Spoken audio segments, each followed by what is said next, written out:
오늘은 하느님의 자비주일입니다. 오늘 하느님의 자비주일에 맞춰서 나오져 있는 복음과 함께 이런 식으로 이 복음을 좀 볼 수도 있겠다라는 것을 소개해 드리려고 합니다. 맨날 이제 토마스 얘기가 나오면 토마스의 의심과 굳은 믿음, 보지 않고도 믿는 믿음에 대한 주제로 많이 말씀을 드리곤 했는데요. 오늘은 또 이렇게 좀 이런 관점에서 다른 이야기를 좀 드려보려고 합니다. 우선 제가 그 미국 드라마에 저를 빠지게 했던 작품이 있었습니다. 제가 이제 좋아했던 미드, 그리고 그 미드로 인해서 수많은 이제 미드를 이제 보게 됐는데, 그 전엔 잘 몰랐었습니다. 저걸 왜 보지라고 했는데, 저를 미드로 빠지게 했던 작품은 키퍼 서덜랜드라고 하는 사람이 주연한 24 Hours라는 이제 이 미드입니다. 내용은 뻔해요. 미국 내용은 쭉 봤더니 거의 뻔합니다. 테러, 그다음에 무슨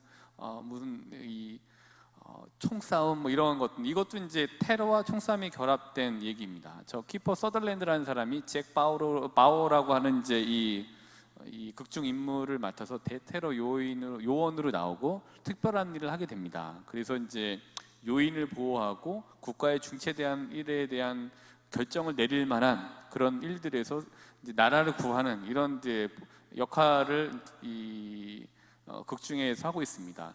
이게 아마 시즌이 한 7까지인가 제가 다 봤는데 7인가 8까지 나왔거든요. 근데 이제 왜 제목이 24시냐면은 한 시즌이 24편으로 되어져 있습니다. 그러니까 24시간을 두고 한 시간이 한 편인 거예요. 그래서 한 시간을 보면은 한 편을 보면 한 시간에 일어난 일들이 이렇게 일어나는 그 일련의 과정들을 시즌으로 이제 표현을 해냈습니다. 그래서 한 시즌은 24편이니까 시즌 7개를 봤으면 7, 4, 28, 7이 168편이 되는 거죠. 168시간이 되는 거죠. 근데 이제 이 극 중의 내용들은 이런 거예요. 어떤 범인이 있습니다. 그 범인이 잡혀요. 그래서 요 놈이 범인이구나, 또 이놈이 주관을 했구나 라고 하면은 그 배후에 더 큰 범인이 있어요.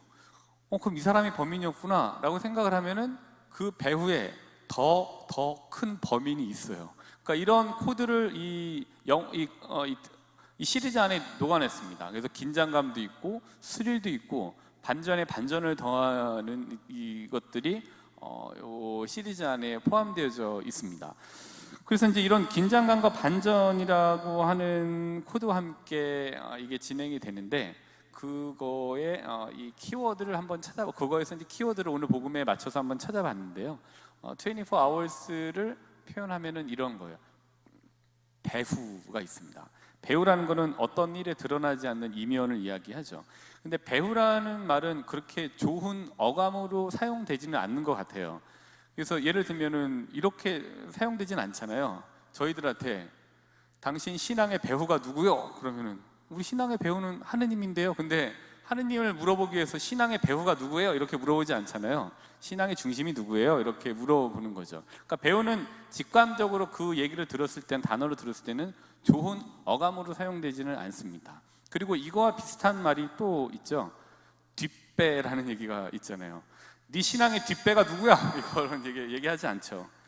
뒷배라는 거는 이제 여기 나와져 있는 것처럼 겉으로 나서지 않고 뒤에서 보살펴주는 일, 이렇게 좋게 얘기하지만 뭐 뒷배라고 얘기하면 좋지 않은, 이제 보이지 않는 보이지 않는 손, 이렇게 얘기를 하는 경우가 뒷배가 많이 있죠.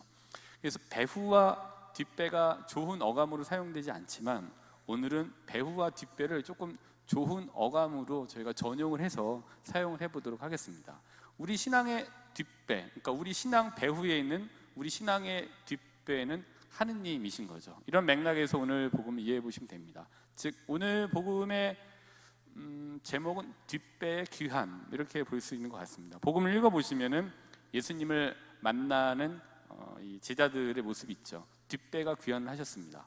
그리고 그러면 이제 여기에 맞춰갖고 우리들의 뒷배는 누구이냐? 오늘 하느님의 자비주일입니다. 우리 하느님은 어떤 분이시냐? 자비하신 분이시다, 이렇게 얘기를 하죠. 곧 하느님의 자비, 이게 우리가 뒷배를 생각하는 하느님께서 가지고 계신 속성입니다. 그래서 사순시기 동안에 제2수요일날도 이렇게 말씀드렸습니다마는 자비라는 것에 대한 포용성, 그리고 사랑이라고 하는 개방성을 말씀드렸던 걸로 기억이 납니다. 이렇게 좀 자비는 포용성을 가지고 있다고 볼 수 있습니다. 그래서 오늘 우리의 배후에 있는 우리의 뒷배이신 하느님, 그리고 하느님이 가지고 계신 자비라는 키워드를 가지고 오늘 복음을 이렇게 보시면 좋을 것 같습니다. 근데 이제 이런 뒷배 귀한 자비라는 키워드로 가지고 복음을 보실 때 도움이 되실 수 있을 만한 그림을 한번 찾아봤습니다. 그랬더니 이게 좀 도움이 되실 수 있는 것 같아요. 이 작품은 레오나르도 다빈치가 그린 성 안나와 함께 있는 마리아와 예수라는 작품입니다. 근데 이 작품은 이제 이렇게 보시면 보편적으로 이야기하기로는 아기 예수님이 더 놀려고 하는데 그 아기 예수님을 이렇게 들어 올리려고 하는 마리아의 모습, 이렇게 이제 이야기를 하고 있습니다. 근데 이제 과거 중세에도 그렇고 지금도 그렇고 성모 마리아와 성모님과 아기 예수님은 그거를 예술적으로 표현하는데 굉장히 좋은 소재로 사용되고는 합니다. 근데 이때도 굉장히 좋은 소재로 사용이 됐고 그런 이걸 소재로 사용해서 그림을 이제 그렸죠. 저 그림은 굉장히 좀 제가 이렇게 자료를 읽어봤더니 독특한 부분은 마리아와 예수의 표현보다는 저 마리아와 예수 뒤에 있는 예수님의 외할머니, 그리고 성모님의 친엄마였던 성 안나에 있는 것 같습니다. 이제 보면 성모님의 눈빛도 그렇습니다만은 이 성 안나, 그러니까 예수님의 엄마인 성모님을 바라보는 성모님의 엄마인 성 안나의 눈빛은 그 설명에 좌지우지 되지 않고 제가 그냥 주관적으로 봤을 때는 무언가 이 아이가 어떻게 좀 이렇게 잘 이거를 넘겨야 될 텐데 잘 살 수 있을까라고 하는 엄마의 그 애틋한 눈빛으로 저는 그렇게 보입니다. 그리고 기도하는 눈빛으로도 보입니다. 그 아래 성모님의 눈빛도 그러하다라고 하는데 그 눈빛이 그러하다라는 것에 별로 동의하지는 않고요. 저는 성 안나의 눈빛이 조금 더 그런 애틋함과 기도하는 눈빛을 담고 있는 것 같다고 봅니다. 근데 이 작품은 이제 레오나르도 다빈치가 굉장히 프랑스에서 생을 마감하게 되는데 그때 프랑스로 가면서도 이 작품을 이제 가지고 갔을 정도로 애착이 깊은 작품이라고 이제 알려져 있습니다. 여기서 우리가 이제 볼 수 있는 주목할 부분은 이 부분인 것 같아요.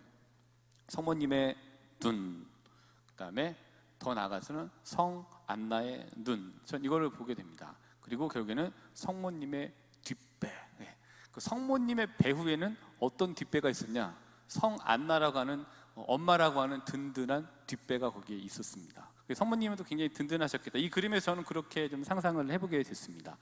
그러면서 이제 이런 거를 보면서 복음을 한번 보시면은 뒷배와 배우, 그리고 성모님의 눈, 성 안나의 눈, 하느님의 자비라는 속성을 가지고 오늘 복음 한번 보시면은 요한복음 20장 오늘 11절부터 19절까지의 말씀인데요. 우선 20장 19절을 한번 보도록 하겠습니다.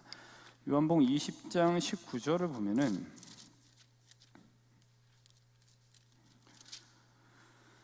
그날 곧 주간 첫날 저녁이 되자 제자들은 유다인들이 두려워 문을 모두 잠가놓고 있었다, 이렇게 되어져 있습니다.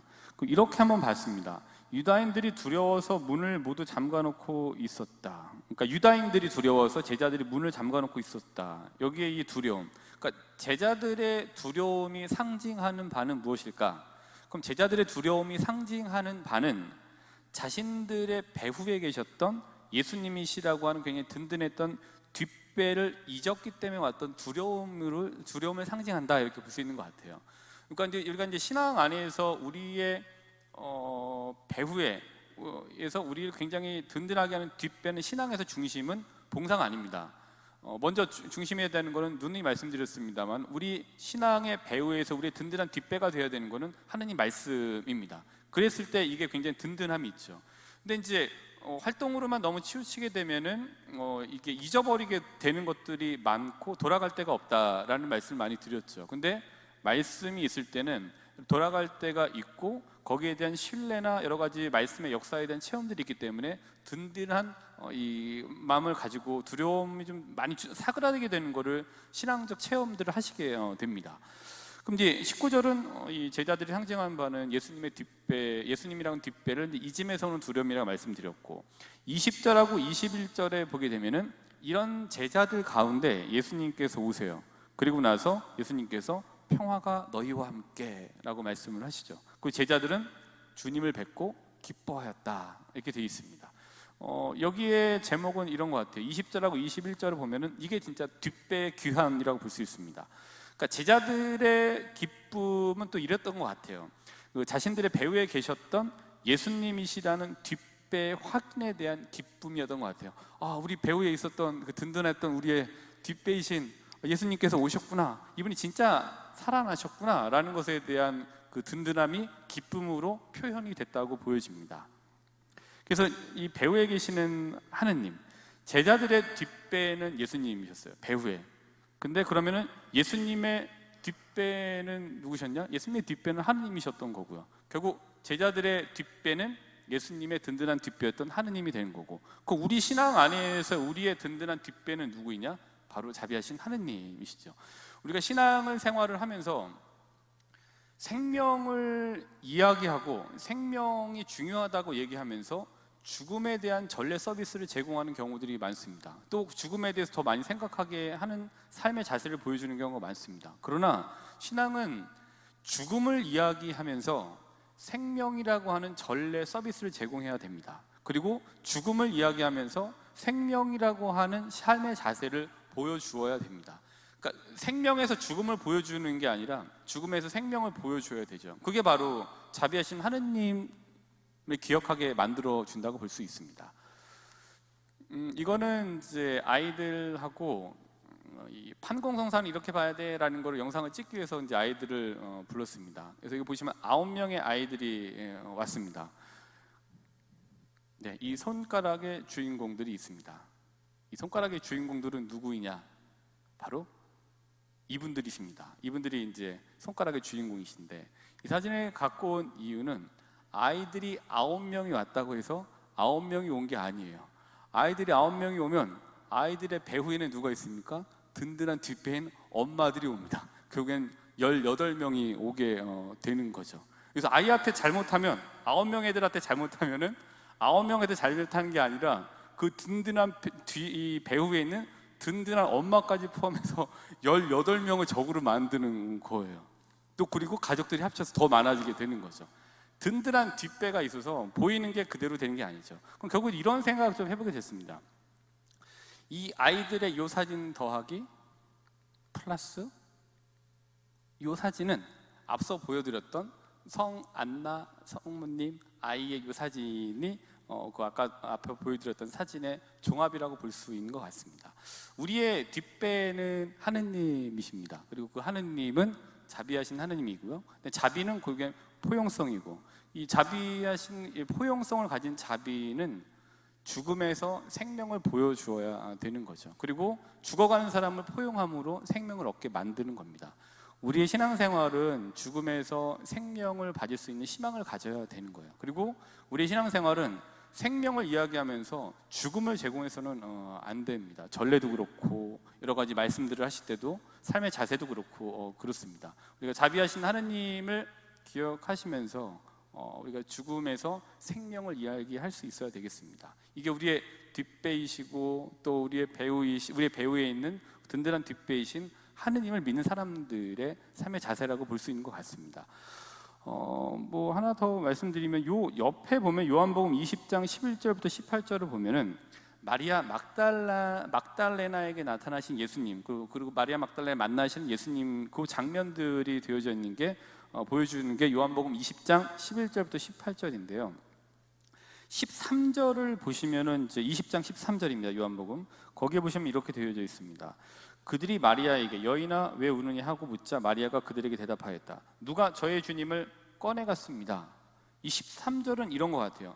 뒷배를 상실한 거예요. 마리아 막달레나에게 죽음에서 생명을 제공했던 마리아 막달레나 배후에 있었던 든든했던 뒷배였던 이 예수님을 마리아 막달레나가 이제 상실함으로 인해서 왔던 그런 상실감의 표현이 누가 저의 주님을 꺼내갔습니다 라는 걸로 표현된 것 같습니다.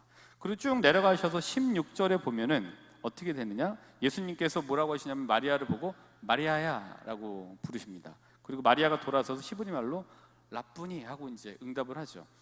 뒷배를 상실해서 누가 저의 주님을 꺼내갔습니다라고 굉장히 상실감을 표현했는데 16절에는 뒷배가 귀환했습니다. 귀환한 뒷배가 얘기합니다.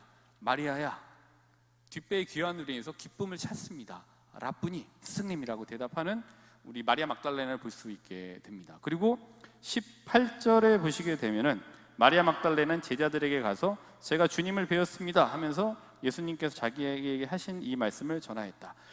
이런 돌아오신 귀환하신 우리 뒷배로 인해서 18절에 하느님 생명의 숨을 충전해서 제가 주님을 배웠습니다 라고 얘기하는 마리아 막달레나의 모습을 보게 됩니다.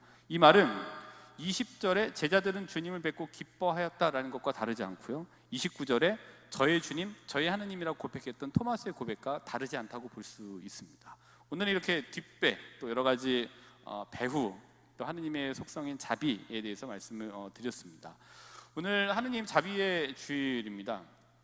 우리 배후에 계시는 하느님께서는 자비하신 하느님이시라고 우리는 고백을 하고 있습니다. 그렇게 또 믿고 알고 있습니다. 즉 자비의 하느님께서 우리의 뒷배다라는 거죠. 아기 예수님의 배후에는 성모님이라는 뒷배가 있었고, 다시 성모님의 배후에는 엄마였던 성안나라는 뒷배가 있었던 것 같습니다. 제자들의 배후에는 예수님이시라는 뒷배가 또 계셨습니다. 오늘 복음에서 제자들은 잃었던 뒷배가 여전히 살아계심을 확인하며 하느님 생명의 숨을 충전하게 됩니다. 하느님 자비주일인 오늘 우리는 우리들 신앙생활의 배후이신 자비하신 하느님을 기억하게 됩니다. 그리고 우리들 신앙생활의 배후에는 자비하신 하느님이시라는 뒷배가 있음을 다시 한번 기억해야 될 것 같습니다.